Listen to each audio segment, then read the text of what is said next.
Hello.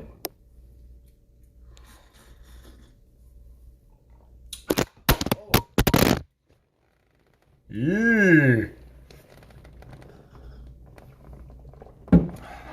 I was trying to remember. There's one side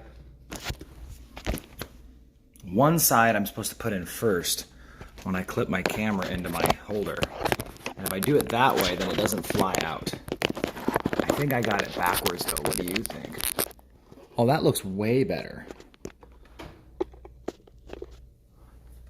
There we go. I'm okay. I didn't even get hurt. All right. Well then. I just gave people time to log in. Good morning, everyone. Oh, we're going to finish up chapter 11, I believe, with another genealogy. Oh, that's exciting. All right, so this is the genealogy of Shem. Shem was 100 years old after he begot Arphaxad, 2 years after the flood. I'll throw it out there. If you're ever trying to date how old the earth is using the Bible, that Arphaxad, 2 years after the flood, and this genealogy, these are important numbers. So yeah, that's, before I even read, I haven't even opened my Bible to look at this, right? So I just, usually I see what my notes are as we're moving, but why this genealogy? What's the big deal? Well, I'll throw this out here for some of you guys if you've never seen me do it before. And if you go to my church, I've probably done it once or twice with you, but you can take Bible verses, nothing but the Bible, and you can start at 586 BC, which was the siege of Jerusalem and the destruction of the temple by Nebuchadnezzar. From there, you can count backwards and you can follow genealogies, the reigns of kings, among other things, and you can count backwards to creation. And you come up with something, right around the year 3000, 3,980 something for the BC date for creation. Now again, people can argue and dispute different things, but you can take it right around to that. And it's this genealogy which it might not have, a lot of oohs and ahs. It doesn't have the gospel, at least not that I know of. It might. Genesis 5, we did that, where the gospel is hidden in Genesis 5 genealogy. But what you can do with this one is you can date creation according to the Bible. People can argue using other ways to date the age of the earth. But if you went by the Bible, you know what that puts us at? If creation was the year 3,980, that's a round number. I don't have it memorized. But it means that if you add 2021 to that number, we're living in the year 6001 or 6003 or 4, something like that. And it's just fascinating that as a day with the Lord is like 1,000 years. And the Jewish rabbis, I'm so getting on a rabbit trail right now. We haven't even started our text yet. I guess we read one verse, but the Jewish rabbis, I just shared this with my friend, my dentist. We went out to lunch and it lasted for 5 hours. But I shared this with him about how the rabbis in, this is going off memory, Sanhedrin 97b, just from the Talmud, right? These are the ancient rabbis and their teachings. And they taught, this is what the rabbis taught. You ready? Tell me if you're ready. This is good stuff, people. I'm just saying, you're not going to find this somewhere else. Check this out. The rabbis taught, and you can read it in the Jewish rabbis' Talmud, right? What the Jews believe. That the earth would exist for 6,000 years, and there would be a 1,000-year reign of Messiah. Kind of like the Bible talks about the 1,000 years in Revelation chapter 20. Some people don't take that literally, but the rabbis, they took it literally. When Peter says the day of the Lord is 1,000 years, I'm not even doing the good stuff yet, just wait. When he said that, that wasn't new. Peter's saying a day with the Lord is 1,000 years. That wasn't new stuff. He was quoting what the Jews were already very familiar with. They were familiar with this concept that a day in the Bible can represent 1,000 years. Do you know that in the book of Hosea, it says that they'd be stricken for 2 days and raised up for the third? How long were the Jews exiled, kicked out of Jerusalem? It was about 2,000 years.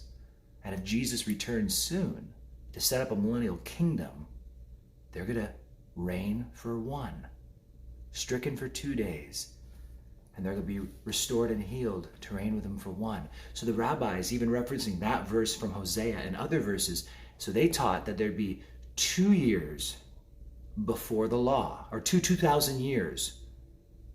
See, they see 6 days plus 1 of Shabbat rest. 2,000 years until the law. And you know, when Abraham, we get here tomorrow, we're hitting Abraham at the end of today's study. Maybe I won't even get to the genealogy, but there's 2,000 years to Abraham. And then we have essentially the promise. And although we don't have the Mosaic law for another 500 years, we see Abraham and the ball get rolling, right? 2,000 years of Torah and law.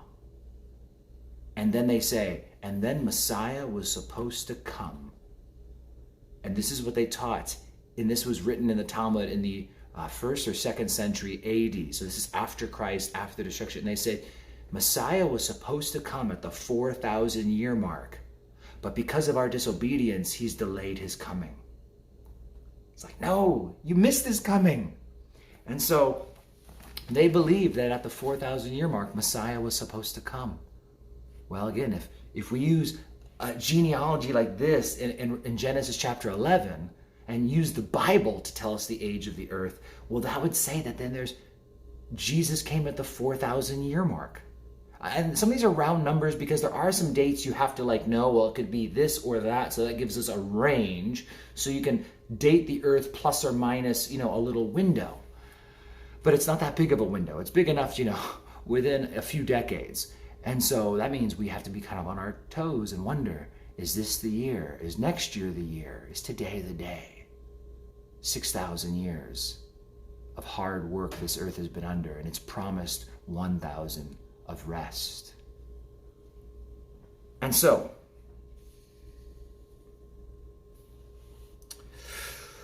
our fact said,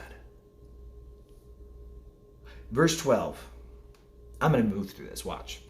Our fact said was 35 years begot Salah, and then how long he lived. So if you go from Salah to Eber to Peleg, remember Peleg lines back up into the guy when the earth was divided. So we see these guys named in chapter 10. Peleg to Reu, Reu to Serug, Serug to Nahor, Nahor begot Terah, verse 24. So you can read the ages on your own. And Terah begot Nahor and lived 119 years and begot sons and daughters. Now Terah lived 70 years and begot Abram, Nahor, and Haran. Now, Nahor, if you go to chapter 22, there's a genealogy there. Nahor will have Bethuel, Bethuel will have Laban, and Laban will have Rebekah. So those are some of the people. So that's all the descendants of Nahor, Abram's brother, and that's why we see Isaac and Rebekah, they're distant relatives. And this is the genealogy of Terah. He begot Abram, Nahor, and Haran begot Lot. And Haran died before his father Terah in his native land of Ur of the Chaldeans. Then Abram and Nahor took wives, and the name of Abram's wife was Sarai, and the name of Nahor's wife Milcah, the daughter of Haran, the father of Milcah, and the father of Iscah. But Sarai was barren, and she had no child. Terah took his son Abram and his grandson Lot, the son of Haran, and his daughter-in-law Sarai, his son Abram's wife, and they went out with them from Ur of the Chaldeans, which is a huge metropolis, big city back then, to go to the land of Canaan. And they came to Haran and dwelt there. So they were supposed to go to Canaan, but they stopped in Haran. So the days of Terah were 205 years, and Terah died in Haran. Haran, about 600 miles northwest of Ur. And so they get there. Now, we'll focus more on this stuff tomorrow as we get to Abraham and the promise. Maybe I'll even have to read ahead because there's some really good nuggets in that text. But this genealogy we see, again, testifies to the age of the earth. Oh, this is a perfect closer for us all. So Genesis 11, to me, as we close this chapter out, it really closes out a sacred section of the Bible, which is really everything before Abraham. It's really the story of the world before the flood. And we talked before how the population of the earth could have been close to the population today before the flood. That blows people's minds, but once again, before the flood, the living conditions were different. And so it was actually probably more conducive to a high birth rate. So 7 billion people before the flood is actually a very reasonable estimation.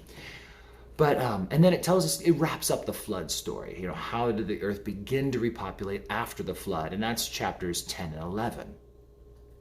And very cool is from these Bible studies we've been doing in Genesis, some friends of friends and people I know on Facebook started watching. And some of you, this is going to be like, whew, you're not even a care, and nerds like me and maybe Rick, I don't know. So Jason Lyle is one of the most respected creation science speakers today.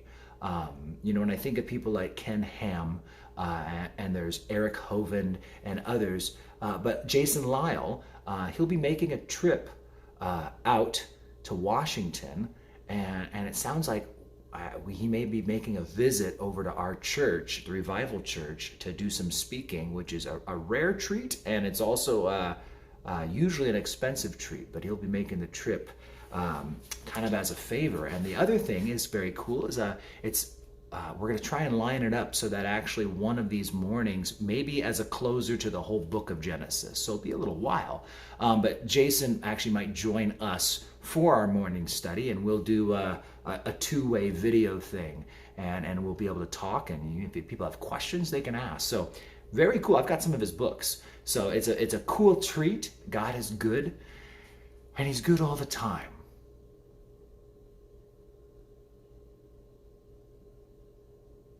Even when things are very frustrating and they're not going the way you want them to go, what we must remember is it never changes who he is. And we need to worship God and who he is and not what he does. We want him to do a lot, but that's not what we're in it for. I'm not married to Nicole because of what she does.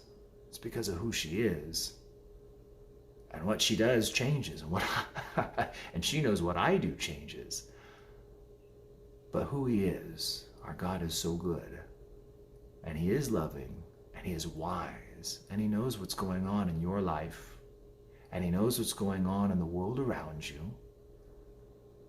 And if you can just trust who he is, I believe that you'll have much more peace as you find out what he is planning to do. God bless you guys. Have an amazing day. I've got a big day ahead of me yet again. So you can always pray for me. Love you guys. Take care.